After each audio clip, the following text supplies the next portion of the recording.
This is Meet the Press with Tim Russert. Our issues this Sunday. Tim Russert started every edition of Meet the Press with those 4 words. And those were the words that he was preparing to record when he collapsed and died on Friday at these NBC studios in Washington. Now his moderator's chair is empty.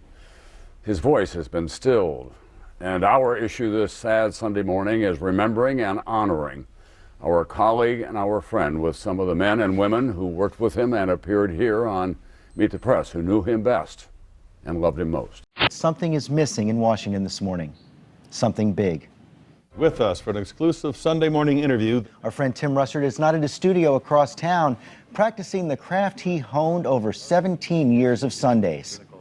His chair is empty. If you're a regular viewer of the Sunday morning talk shows, you no doubt tuned in today with the deep sense of sadness. It has been a sad weekend for a lot of us, from presidents to political junkies.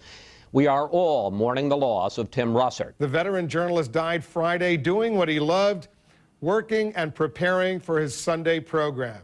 He was 58 years old.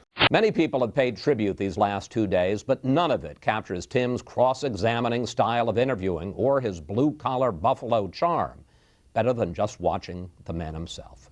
A few weeks ago, Senator Ted Kennedy of Massachusetts was on this program, and he said that in his entire career in the United States Senate, spanning 40 years, the vote he cast on the war in Iraq was the most important. Do you agree with it was the most important vote you cast? Yes. And in your mind, you got it wrong. I did. If I told you it was 25% of your state lived below the poverty line, would you believe me? I could believe you, yes. Are these the kinds of things the governor should know? Who the largest employers are? How many people live below the poverty line? You have said that part of your $40 billion deficit I've also told your program is $180 billion. Yes, may I finish?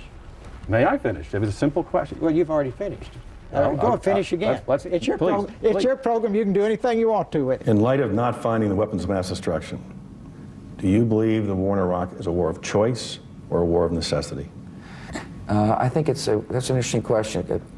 Please elaborate on that a little bit. A war of choice or a war of necessity? I mean, it's a war of necessity. Mr. Secretary, you say pre-stage people were sent to the convention center. There was no water, no food, no beds, no authorities there.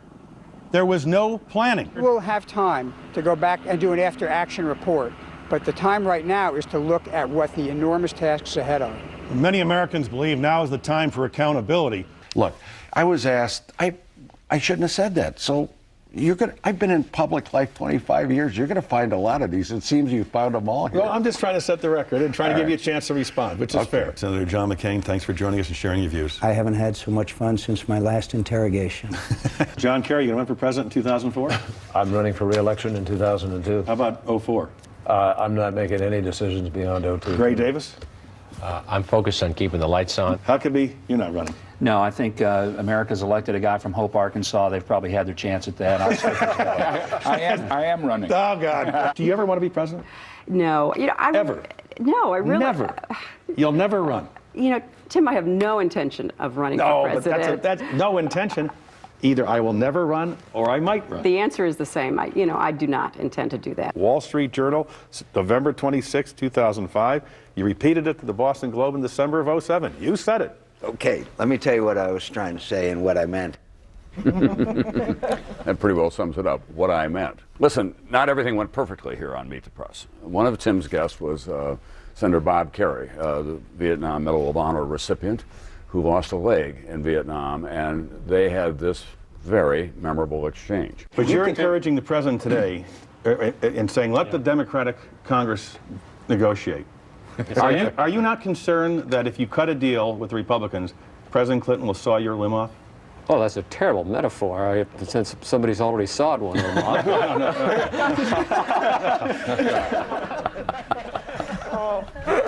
He never forgot his Buffalo roots. For Big Russ, his buddies back in Buffalo who helped make this country great, for the city of Buffalo, and for all the underdogs in this country and around the world, go you Buffalo Bills. Go Sabres. Bring it home. We want the cup. How about those Boston College Eagles on to the Sweet 16? Go Eagles. Go Bills. Get those skins. Sorry about those Bills, but how about those Sabres? St. Albans Bulldogs 25, the Gonzaga Eagles 20.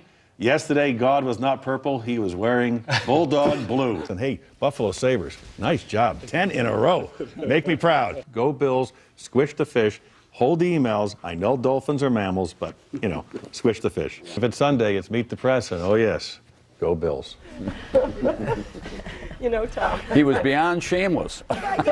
Tim was nothing fancy, no bells or whistles. Just stayed with these simple boards. You wouldn't have those problems, those high-fluting computers, Tom. This is the answer. He just set them down and asked them questions, but they were always good questions.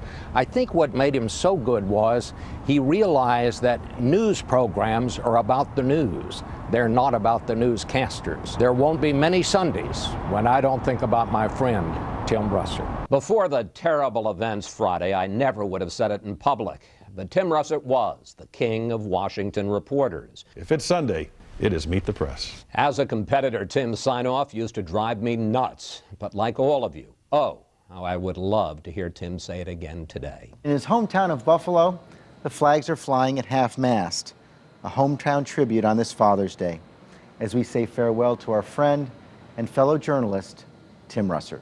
Sunday mornings will not be the same without him. Thanks for coming in. Thanks, Wolf. Congratulations and good luck. Go Buffalo.